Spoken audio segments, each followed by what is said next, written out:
Últimament estem veient que quan governa l'esquerra del nostre país estem retrocedint en quant a lo polític, lo econòmic i lo social. Des del Partit Popular tenim un projecte pel poble de Caldes i pels ciutadans de Caldes.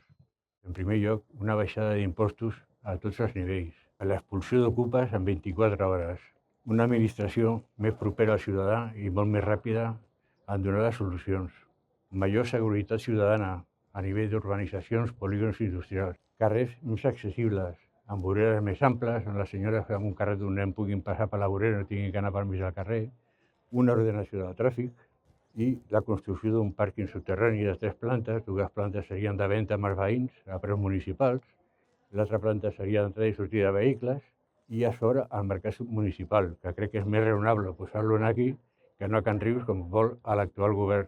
Això, abans de prendre aquesta iniciativa seria consultada amb tots els veïns.